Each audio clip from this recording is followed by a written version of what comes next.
하마터면 단순 변사 사건으로 묻힐 뻔한 일이 있었습니다. 그런데 그 뒤에는 음흉한 사건이 숨어 있었습니다. 홍순빈 아나운서. 그렇습니다. 그냥 한 평범한 부부의 일인 줄 알았는데 그 네. 뒤에는 정말 말씀하신 것처럼 음흉한 일이 숨어져 있었습니다. 네. 그러니까 평범한 부부가요. 식사를 하려고 이제 엘리베이터에 올라가는 모습이 당시에 이제 네. 포착이 됩니다. 네. 근데 잠시 후에 50대 남편이 네. 잠이 잘 오지 않는다면서 40대 아내에게요. 요 수면제를 모습이 부탁합니다. 지금 앞서 말씀하신 그거예요? 그렇습니다. 올라가는 이게 거죠. 그 네. 사건 당일입니다. 엘리베이터 네. 타고 올라가는 모습은 그냥 아주 평범한 부부의 그러네요. 모습이잖아요. 네. 뭐 남편이 좀 하품도 하고 있고요. 네. 그런데 잠시 후에 남편이 잠이 오지 않는다면서 수면제를 달라고 하자 40대 여성이 저 빨간 옷 입은 신분이 남편인가 봐요. 그렇습니다. 네, 말씀하시네. 이 파란 옷 입은 이 아내에게 네. 수면 유도제 졸피템을 이 아내가 그래서 남편에게 줍니다.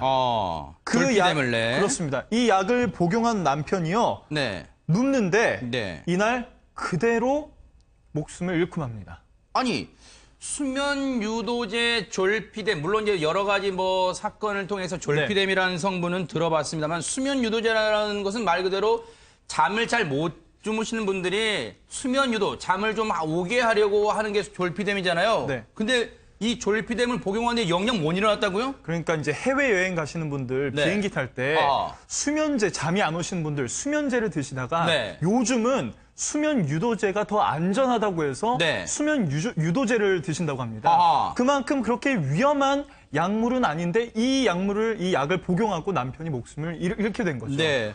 김복준 의원님. 예. 아니 그러면 이 아내 입장에서는 아이고 이거 우리 남편이 수면 유도제를 먹고 갑자기 사망하다 이게 무슨 일인가 청천벽력 뭐 통곡을 하고 난리쳤을 거 아니에요. 안 그랬죠, 이분은. 왜요? 이분은 범인이기 때문에 안 그런 거예요. 왜 범인이에요? 그러냐면 네. 이분은 이제 이 남편이 진짜 조금 전에 홍순빈 아나운서가 얘기한 것처럼 네. 잠이 안 와서 졸피뎀을 달래서 줘가지고 잠이 들었어요. 그 이후에 깨어나지 못했다면 아마 일반적인 사람들이 하면 119에 전화하고 울고불고 조금 전에 말씀하신 것처럼 난리가 났어야지. 그럼 119 신고 안 했어요? 전혀 아닙니다. 전혀. 당연히 사망할 것을 예견했다는 듯이 아하. 신고 없이 즉시 네. 미리 알고 있던 장례의식장에다가 전화를 해서 상조회사 이런 데다가 상조회사 이 장례식장에 연락을 해가지고 네. 그냥 신속하게 장례를 치르려고 노력을 했죠. 뭔가 이 얘기를 들으니까 정말로 수상한 구석이 숨어 있다 이런 생각이 듭니다. 당시 남편이 사망했는데도 119나 경찰에 신고하지도 않고 상조회사에 즉시 알려서 장례를 치르려 했다는데 대체 이웃 주민들은 이 부부들에 관련해서 뭔가 수상한 낌새를 챘을까요? 들어보시고 이어가 보도록 하겠습니다. 그런 적이 없었는데 사실은 분은 여자분이었어요 지금. 그러니까 지금 이웃 주민 얘기도 평소에는 이상한 낌새가 없었다. 그러면 김복준 의원님 예. 뭔가 경찰도 미심적인 부분은 있기 때문에 수사가 본격적으로 시작됐을 거 아닙니까? 그러니까 애초에 경찰이 한 가정에서 사람이 사망한 거를 경찰이 다 알 수는 없죠. 네. 이분이 119나 경찰에 신고 없이 장례식장에다가 이제 사체를 인계하고 빨리 장례를 치러버리려고 준비를 한 거예요. 네. 그런데 장례식장에서는 정상적인 죽음이 아닌 경우, 이를테면 지병으로 사망했다, 네. 사고로 사망했다, 아니면 연세가 들으셔서 이게 노안으로 사망하셨다, 이런 경우가 아니고 멀쩡한 사람이 사망한 경우에 장례식장에 들어오면 장례식장을 운영하는 사람들은 경찰에 신고를 하도록 돼 있어요. 그게 의무로 돼 있군요. 네, 그럼요. 그렇게 해야죠. 네. 그래서 경찰에서 그 신고를 받고 현장에 나가서 네. 확인을 하게 된 거예요. 네. 근데 진짜 이게 정상적으로 준 죽음이 아니거든요. 네. 그래서 경찰에서 부검을 실시한 겁니다. 아하. 이건 부검을 해봐야 됩니다 하고 네. 부검을 실시했더니 이 사망한 남자의 몸에서 리터당 네. 1.95mg 정도의 니코틴이 엄청난 나왔어요. 니코틴이라는 게 담배 피는 사람들한테 나오는 거잖아요. 담배에서 나오는 건데 네. 그 니코틴이 이제 일반적으로 리터당 3.7mg 정도가 되면 치사량이라고 얘기하는데 네. 사람에 따라서 체질에 따라서 또 다르다고 해요. 아, 네. 여하간 이 남성분 같은 경우는 리터당 1.95mg 정도의 네. 니코틴이 발견이 됐고 네. 더더군다나 졸피뎀 성분이 또 나왔지 않겠습니까? 네. 예, 0.47mg이 졸피뎀 성분이 나왔고요. 네. 그러니까 졸피뎀 성분과 니코틴이 혼합돼서 어떤 그 영향을 부작용, 많이 미쳤을 네. 가능성이 아하. 있어 보이는 거예요. 네. 그래서 이거는 뭔가 이상하다 네. 해서 이제 본격적으로 수사가 개시되는 것입니다. 아니 그러면 니코틴이 나왔다는 것은 이 숨진 남편이 평소에도 담배를 안 피워요. 안 피웠는데 니코틴 예, 안 나왔다는 피우는 얘기예요? 사람이 니코틴이 나왔기 그래서 때문에. 더 경찰이 예. 뭔가 수상쩍다 그렇게 의심을 가질 수밖에 없었는데 그런데 홍수민 아나운서 네.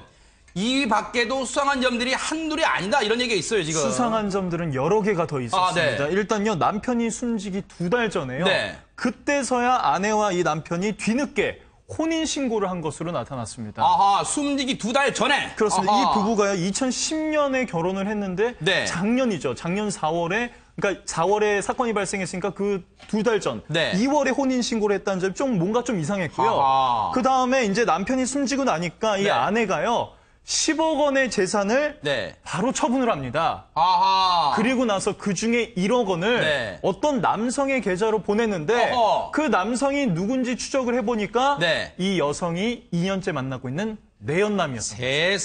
세상에 내연남이 끼어 있었던 뭔가 음흉한 구린내가 나는 사건이었다는 게 바로 드러나는데 네. 당시 이 사건을 수사했던 경찰의 얘기 좀 들어보시고 이어가 봅니다. 그 남편 재산을 약 10억 상당히 있는 거를 내연남과 공모해서 재산을 가로채를 목적으로 살해를 했던 걸로 추정되고 있습니다. 그 니코틴을 구입해 갖고 남편을 음흉케 해갖고 살해한 것으로 추정되고 있습니다. 그 내연남과 사전에 공모해서 그 니코틴을 해외 업체를 통해서 구입해 갖고 택배로 운송받아 갖고 공모하여 그 피해자에게 주어서 살해하지 않았을까 이렇게 추정하고 있습니다. 네, 부검 결과 그 졸피뎀 성분이 0.47mg 나왔고 니코틴은 1.95mg이 확인됐습니다.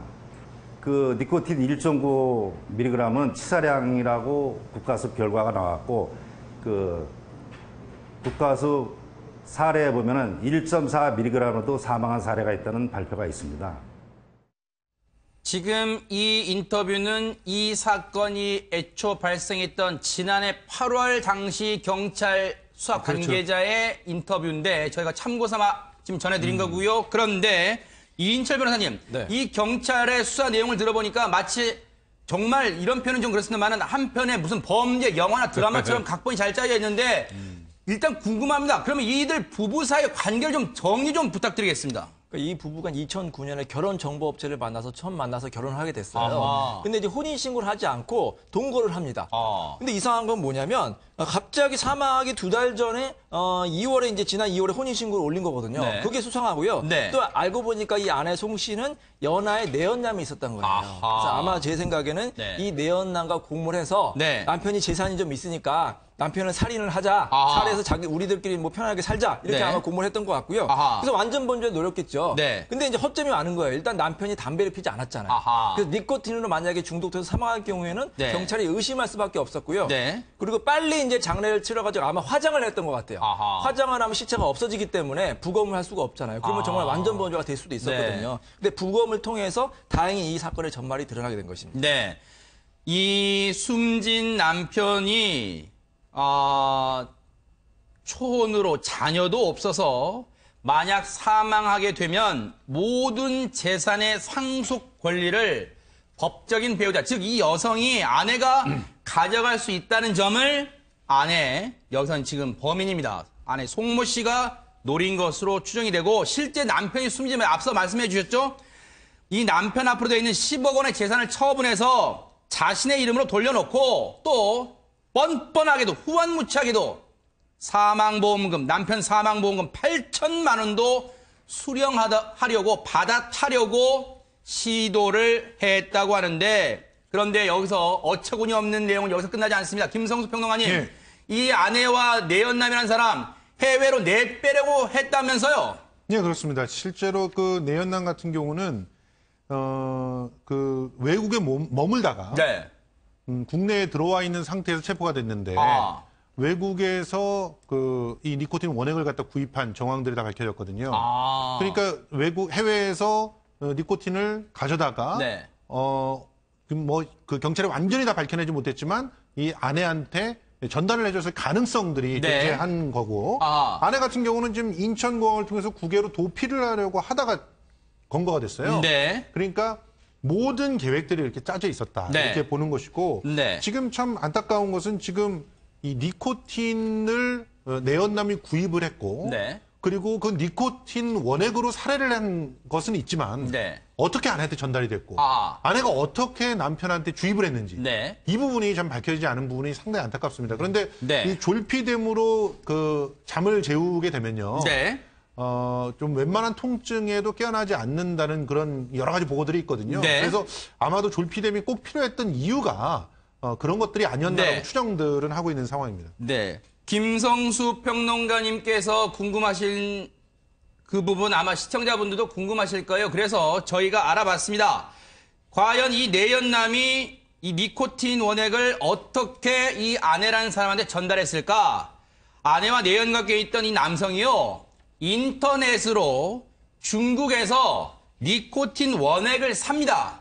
그런 다음에 한국에 있는 이 아내라는 사람, 이 여성에게 국제 우편으로 붙여준 사실을 경찰이 수사 결과 확인을 합니다.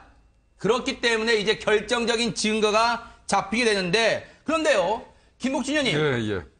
이 자체만으로도 결정적 증거가 된다고 저희는 생각하는데 이게 증거 능력이 그렇게 크지는 않다 뭐 이런 말도 있어요. 이게 왜 그런 겁니까? 이제 어떤 살해 사건이라고 하면 네.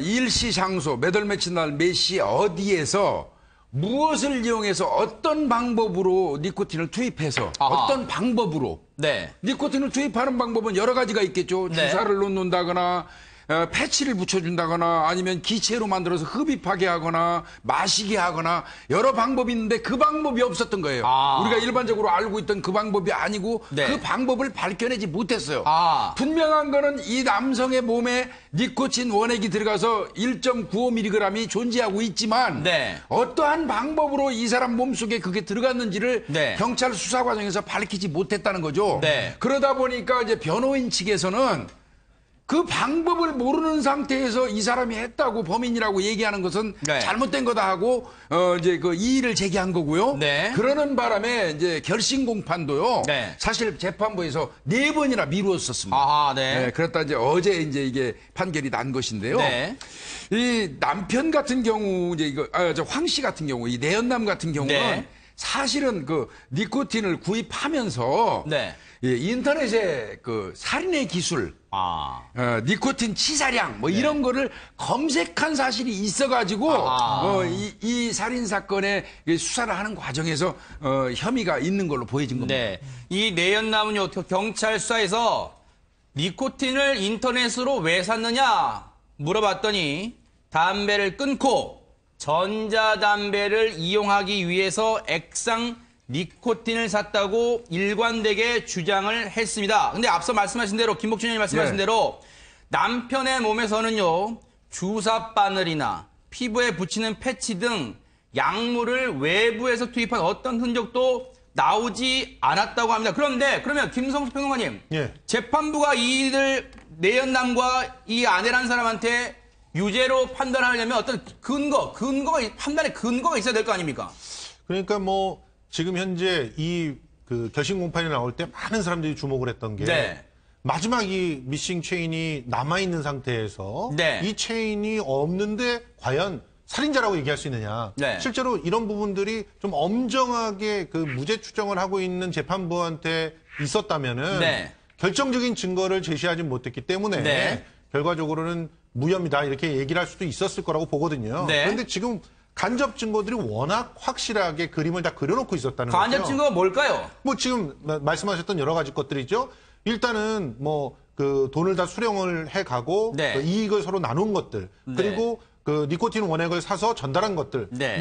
그리고 니코틴에 관련돼 있는 살인과 관련돼 있는 것들을 전부 다 검색해 본 것들 이런 네. 것들이 다 직조되어서 네. 결과적으로는 살인을 했을 수밖에 없다라고 네. 하는 사실을 재판부가 인정했다고. 그래서 이제 1시간이 넘게 네. 유죄의 판단을 했었던 그 종합적인 증거력에 대한 어떤 그 언술들을 재판부가 쭉 했던 게 아닌가 이렇게 생각을 합니다. 지금 재판부가 본 니코틴 살해 사건, 이거 지금 언론에서는 니코틴 살해 사건으로 아마 이게 이 국내에서는 처음으로 있는 일이 아닌가 이런 생각이 드는데, 니코틴 살해 사건의 유죄 판단 근거, 간접 증거들을 이렇게 정리하고 있습니다. 남편과 아내의 내연 관계, 즉 이 내연 관계 문자 메시지 등 확인했던 거, 그리고 내연남의 도박 빚, 혼인신고서에 남편 필체가 없고 내연남이 증인 자격으로 서명한 거, 그리고 내연남이 휴대전화 인터넷을 통해서 살인의 기술, 순수 니코틴 치사량 등을 검색한 거, 또 경찰과 소방서에 신고 안 하고 상조회사에 연락하고 남편의 퇴직금을 수령하려고 시도한 거, 이 모든 것을 간접 증거로 봤는데, 어쨌든 이인철 변호사님, 그래도 법원 재판부는 이 선고를 내릴 때 고심했을 것 같습니다. 아마 제가 판사라도 굉장히 고심했을 것 같아요. 아. 왜냐하면 우리 형사소송법에는 이런 원칙이 있어요. in dubio pro reo라고 해서. 그게 뭐예요? 의심스럽잖아요. 유죄인지 무죄인지. 그럴 때는 어떻게 판결하라 하냐면 무죄로 판결하라는 거예요.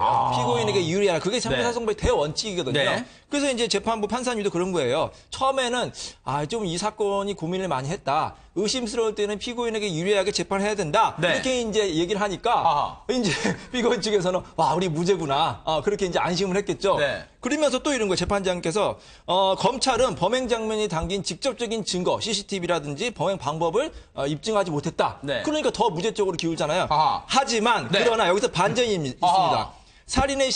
살인의 심증이 직접 증거에 근거해야만 하는 것은 아니다. 각각의 간접 증거가 범죄 사실을 완전히 입증하지 못하더라도 종합적인 증명력이 인정되면 유죄를 볼 수 있다고 해서 최종적으로 살인자가 됐거든요. 근데 몰라요. 이건 지금 1심이잖아요. 네. 만약에 그 변호인 측에서 항소를 하고 대법원까지 가면 네. 판결이 뒤집힐 가능성도 있습니다. 예전에 이런 사건이 있었어요. 네. 뭐 유명한 네. 뭐 그룹의 남자 가수인데 굉장히 인기가 많았는데 여자친구랑 한 호텔에서 투숙했거든요. 그 여자친구가 아마 수의학과인가 그랬을 거예요. 그래서 동물에게 주입하는 치사량의 독극물이 이 남자친구의 몸속에서 나왔습니다. 네. 그래서 이제 사망을 했거든요. 그래서 이제 경찰과 검사는 이 여자친구를 이제 범인을 지목해서 네. 기소했는데 결국엔 무죄가 나왔거든요.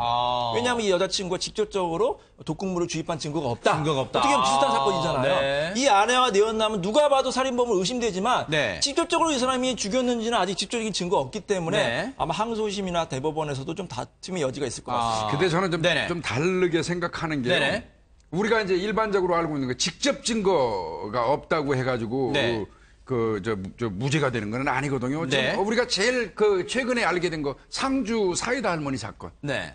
그것도 직접 증거가 없어요. 아하. 그래도 대법원에서 무기징역이 확정됐고요. 네. 그다음에 그동안에 그 시체가 없는 그 보험금 수령 목적에 시체를 찾지 못한 살인 사건도 있었어요. 네. 그것도 유죄가 인정된 사례가 있는데 네. 그런 경우는 절대적으로 기이한 게 네. 간접 증거가 차고 넘쳐가지고 아하. 그 직접 증거 이상의 어떤 그 증명력을 발휘했다는 것이죠. 네. 근데 일반적으로 우리는 직접 증거 없으면 다 무죄라고 얘기하는데 현장에서 발견된 지문, 네. DNA, 무슨 통화 내역 이런 것도 사실은 직접 증거가 아니에요. 그것도 다 간접 증거입니다. 네네. 그러나 그 간접 증거가 모아져 가지고 네. 모든 정황이 그 사람이 범인이라고 인정할 때는 네. 유죄 선고를 내리기도 한다는 거. 네. 네, 그렇게 볼 수 있다는 거고요. 네. 이번에 재판부에서 그래도 이 니코틴을 주입하는 방법을 결론을 내려줬어요. 어떻게 얘기했냐면 네.